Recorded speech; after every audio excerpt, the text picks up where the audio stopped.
Hello, you wonderful people, and welcome to another episode of Centric. This being a show where we talk about TV shows that are crime dramas. For today's episode, I'm going to talk about the season 1 finale of Poker Face.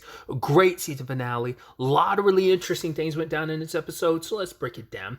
So we at the beginning of this episode, I was like, where are we starting with this? Because I was figured, well, obviously we're going to pick up immediately with Charlie, but I was like, well, there's no way this is going to necessarily involve her, like, solving a case necessarily, which it kind of ended up being, but obviously the episode didn't go the direction I thought. I mean, the opening being what it was, I was like, hey, Ron Perlman, what's he doing? And then, like, the conversation with Charlie, I was like, oh my God, he's sterling. I was like, oh, that's great. Obviously, he's got a great voice for it and presence. I wonder what's his name in the credits of episode 1, and I just didn't even notice that.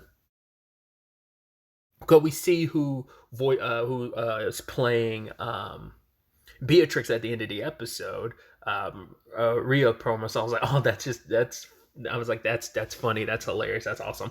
But yeah, so I don't know if that situation came up in episode 1 and I just didn't remember. Maybe they didn't. They had. I don't know. Whatever the case may be, he gives this speech again, and then he sends Cliff on his way. This time I remember Benjamin Bratt's character's name. But either way, he goes on his journey. I love that we see the time lapse of just him, like, his journey, and especially like some of the episodes, like episode 2 when he caught up to her. By the time he got to episode 3, like, after the whole barbecue situation, she was long gone. And then, like, he caught up with her in episode 4. That was like 100 and some days, so it might have been 170 something. But yeah, basically grand total catching up to where we are present day in the season finale, it took him over a year, and he wanted to give up multiple times, but Sterling wouldn't let him. So he just kind of like, oh, this is some BS. Like, I should be going back there, running the business with you. That's my job. It's like, no, I told you from the beginning, your job is going after Charlie. And so now, picking up where the last episode left off, we do see, and once again, my confusion aside, we do get clarity on, yes, they found the body, and then he went to go examine it and saw that it was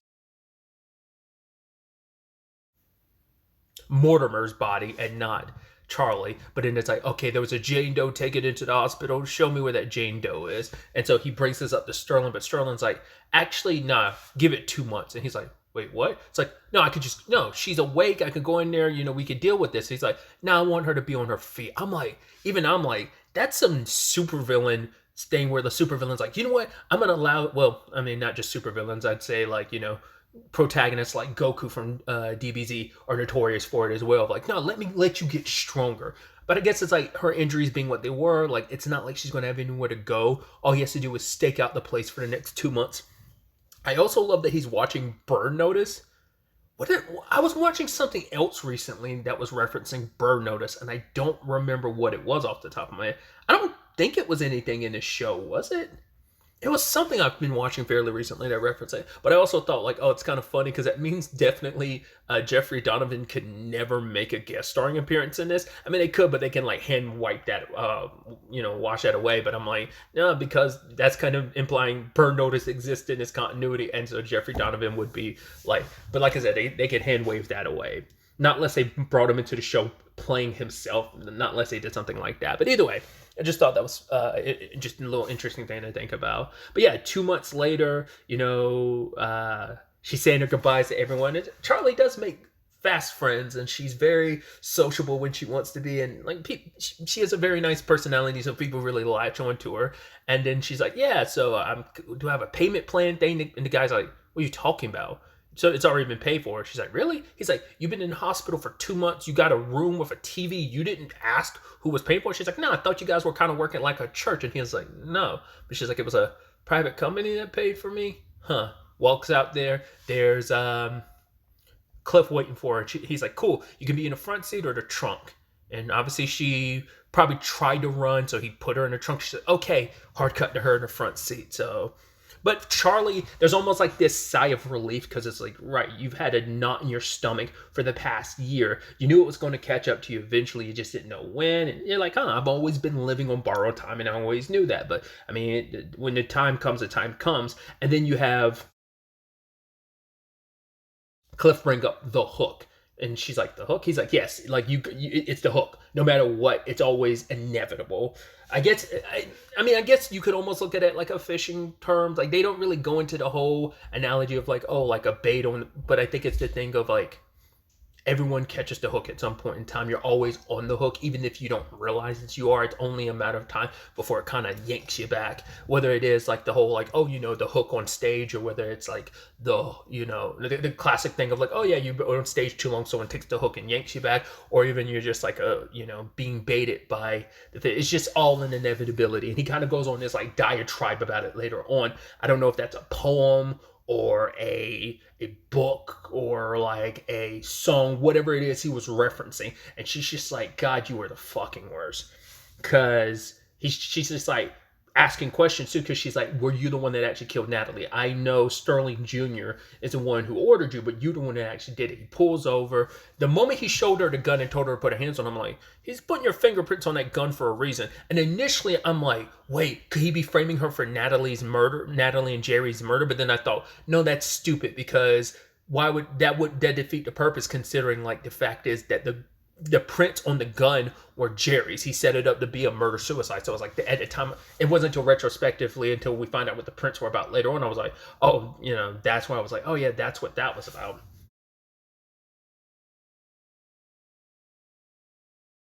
Charlie couldn't pull the trigger because she's never killed anyone before, and I was wondering if that was going to be something that comes up by the end of this episode. It doesn't, but still, like, she couldn't bring herself to do it, even though like, yo, this is the man that killed your best friend. But it's like, just to get justice, it's like, I mean, what does that do? Because it doesn't stop Sterling from coming after. He'll just send someone else. But at least there'll be this thing of, oh, at least I get the guy who killed Natalie get some comeuppance, which I think that's obviously very foreshadowing and will, fortuitous considering what things go later in the episode. But yeah, takes her to Atlantic City, has her get dressed up. I'm like, why?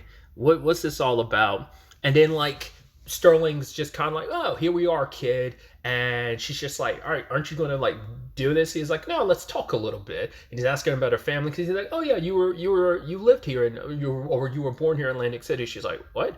He's like, yeah, you got family here, right? He's like, no, I didn't mean that in a threatening way. And it's like, well, you're you, so you asking about her family seems threatening, like. But he's like, no, I was just asking. He's just, oh, that's interesting information. I just never knew. I'm like, what the fuck? Even she's like, what's this all about? He's like, well, if you want to, here's your keys. You can kind of bounce. And she's like, what? No, then what was the whole point of chasing me? She's like, well, I chased you because you were running. She's like, I was running because you were chasing me. Like, she's like, what the fuck is going on here? And it's like, yeah, it's like, that's a very round.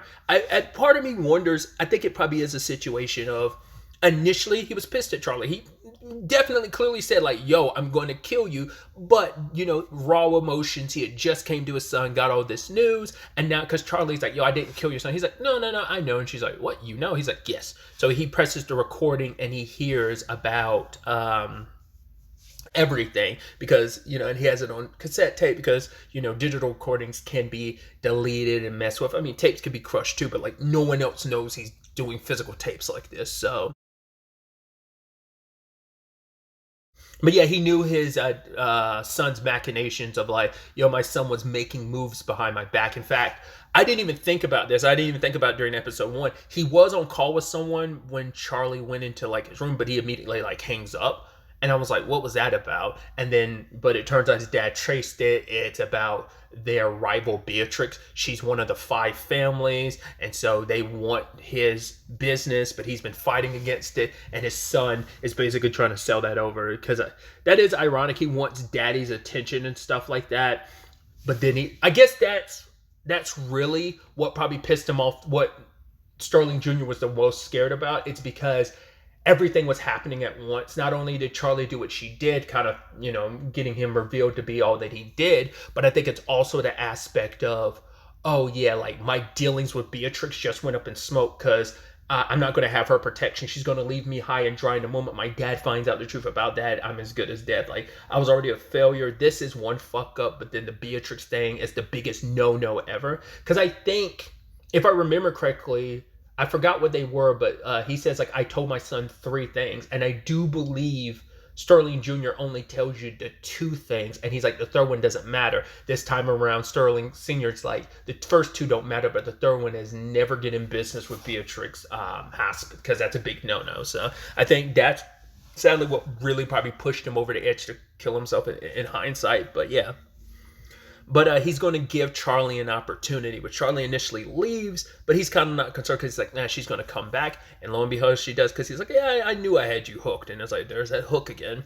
And so the situation becomes, I'm going to have a meeting with the five families. We're going to basically squash some beef, but I need you to be there when we're setting terms. It's going to be a whole bunch of lies told, and I need you to be the middle person.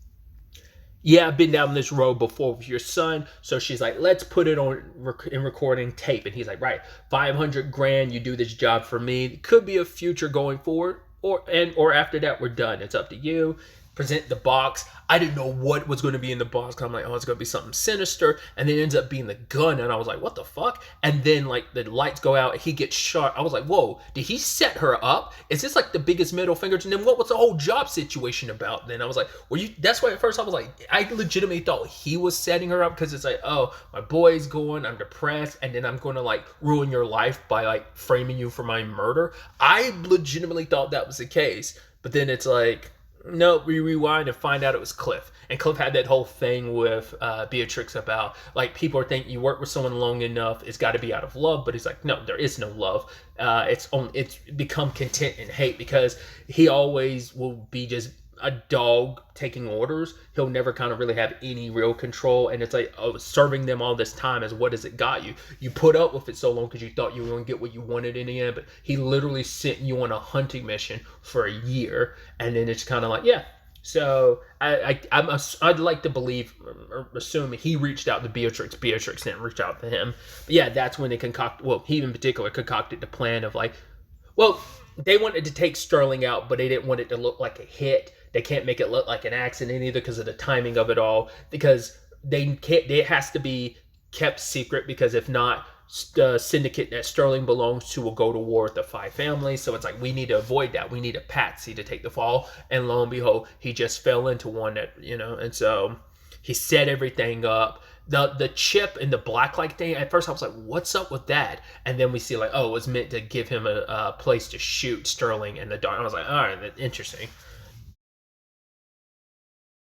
Yeah, swapped out the guns. Like I said, this is where the fingerprints come into play. I'm like, ah. And so now Charlie's on the run, but I love that she's still in the hotel. It's like that, pretty. It's interesting too, because I'm like, it is still the same It is the same hotel or slash casino like she worked at, right? Maybe not. I actually can't remember from episode one, because I'm about to say she never ran into anyone that she knew from episode one. So it's probably a different. No, oh yeah, because I forgot this. I'm so stupid. This is the house, because he went on enemy He was in enemy territory. I was so stupid. This is their. This is Beatrix's like family's casino. And I was like, I completely forgot about that, because that was the whole point of being on enemy territory. But yeah, she's stuck in a hotel, and I love that she calls Luca. I was like, hey, Luca. And then he's like, yo, like, turn yourself in, and immediately hangs up. Calls her back, he's like, don't turn yourself in. She's like, no, I wasn't planning to. He's calling her on a burner, because he's like, I know you, Charlie. The fact is, I'm actually in a better position now, because not only because of the Joyce and Irene situation, but more so like I tracked down the email from about the Kane situation, and I got a promotion for it. It's like, hey, cool. But he can't really do much for her, because it's like the videotapes show her pulling out the gun, the lights go out, fingerprints, the bullets being fired from that gun, everything is against Charlie. And you got to give him credit for being like, between you, me, and a burner phone, you need to get off this island. You need to bounce, because if like Beatrix or the like five families catch you, you're as good as dead. And because it's like you died to Patsy, so it's like you need to disappear. And for him to do that as an FBI agent, because he knows like, yeah, you turning yourself in, like you're going to get screwed over, and if you don't get screwed over, you're going to get killed. So you got to run. Sneaking out, with like it seemed like a bride's bachelor party. And that one girl just kind of out of her mind, like, oh, I lost it. And you're like, what is she rambling about? And she's like, take this. It's a talisman that's going to lead the way. And it's like a dildo ring. But like then Charlie she forces it on Charlie's finger, and then Charlie can't take it off. She ends up going to her sister's house, I love when she was crawling and she's like, "Yeah, you have an olive oil." It's like, "For what?" And she's like, "For." And then she looks, she's like, "What the ring?" She's like, "Never mind then." Also, sister played by Clea Duvall. I was seeing something recently. Might have been like a video of Josh Hartnett. Like it might be what is that? Is it GQ that does those videos where like actors like look through their career and stuff? And I think it was like the faculty came up, or maybe it was something separately. So I love that movie, and obviously it's like one of the first movies I ever saw Clea Duvall, and I'm like, man, I want to see that movie again. That's one of my probably one of my favorites like classics. I love that movie. I've seen it multiple times, but I haven't seen it in so long. Either way, kind of went on a Clea Duvall tangent there. Sorry, but yeah, playing her sister Emily, which obviously they have a complicated relationship. She's never even really met her niece except for back when she was 3. Um, and obviously she's even like, oh, I should even like turn you in. I'm like, what is your beef with your sister? And we find out from a conversation where like Charlie's like, when this is all said and done, this whole situation's blown over, like maybe we can work it out. And she's like, in another world, maybe we could, but she's like, no. She's like, you're ruinous. You kind of ruin a lot of stuff.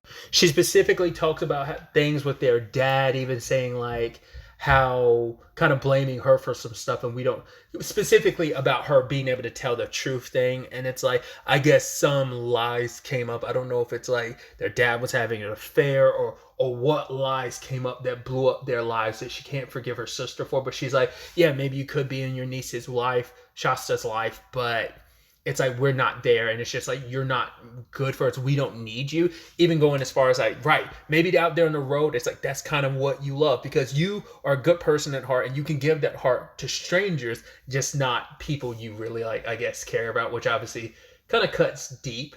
But it's supposed to be that thing of it's easier for you to kind of have a heart when it comes to people. I guess it's just it's a confluence of so many things, because I guess it's like someone who grows up like being this human lie detector and not liking lies, and so kind of I mean obviously the truth kind of helps save the day on the multiple regards, but it's like, yeah, we've seen the good side of being able to tell the truth, but obviously there's a massive downside to it, going through your life being able to call the truth and say it how it is. Because that's also the interesting thing, because you never really think about it, because like you don't want people to always be able to be honest, because there are things that there are lies of omission, lies to protect someone. So her ability doesn't capture the nuance of that. It's just like, no, I know you're lying, I just don't know why.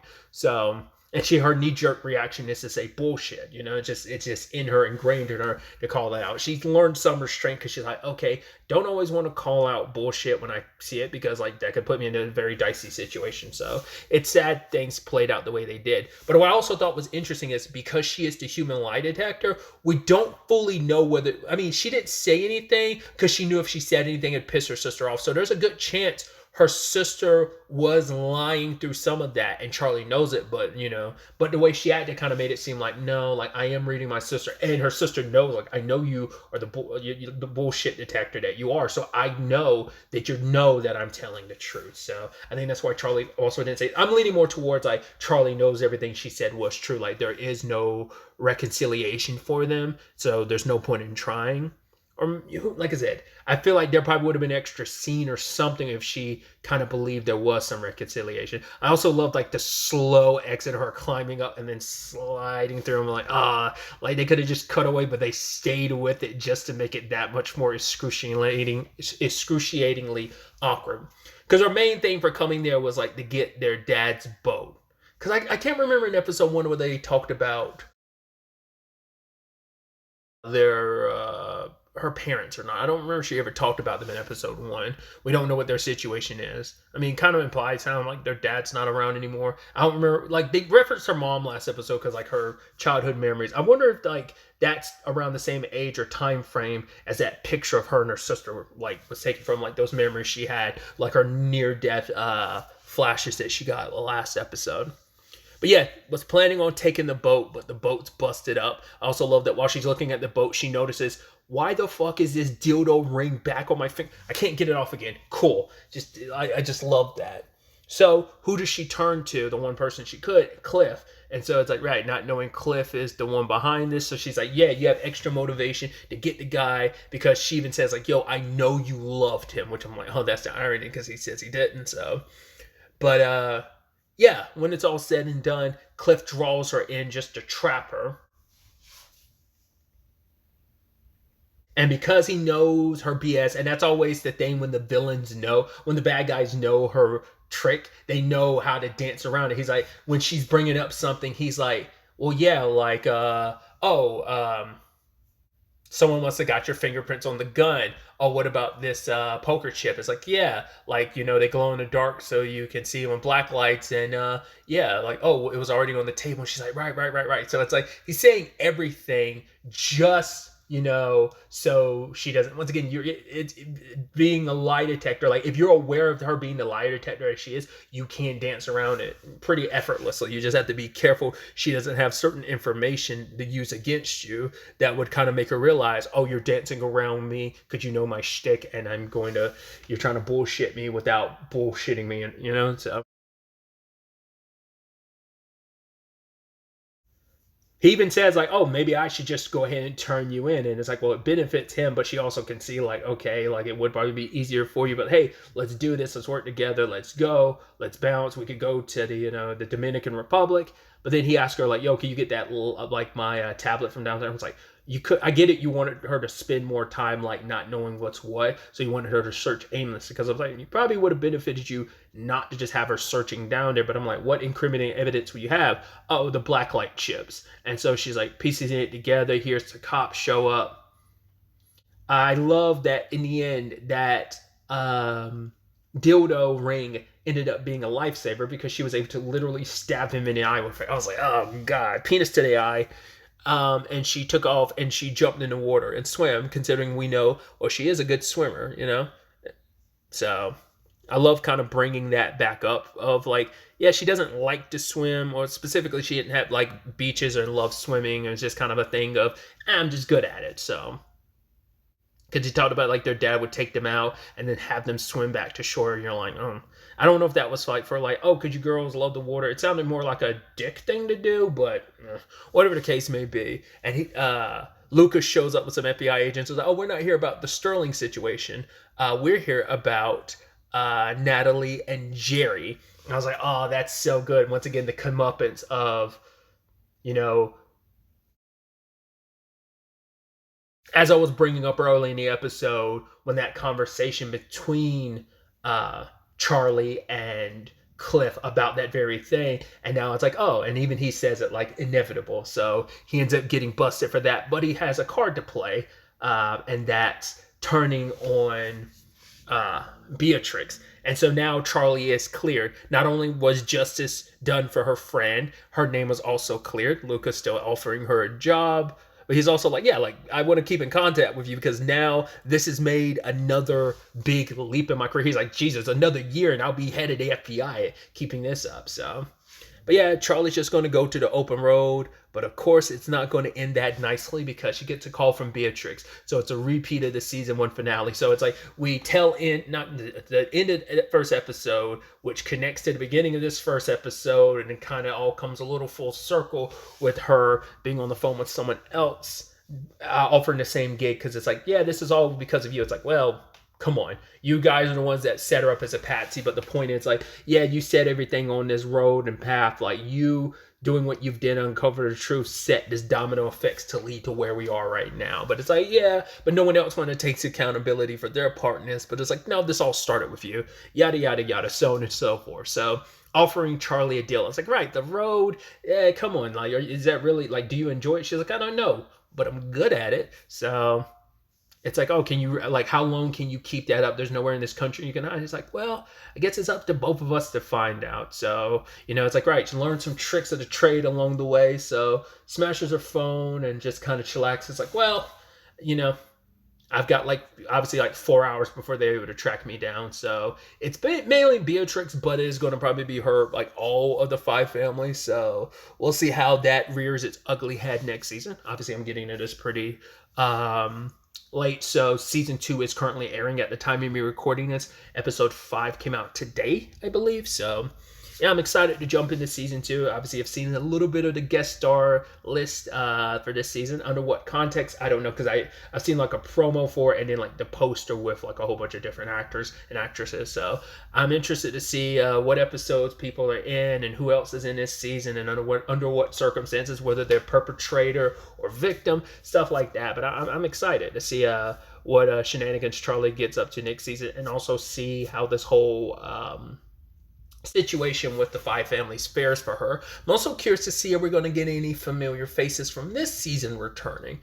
So like a Luca, for example, but we'll have to wait to see. But yeah, really, that's all I wanted to talk about. Till the next time we meet, be happy, be safe, live life to the fullest, and enjoy it. Good day and goodbye.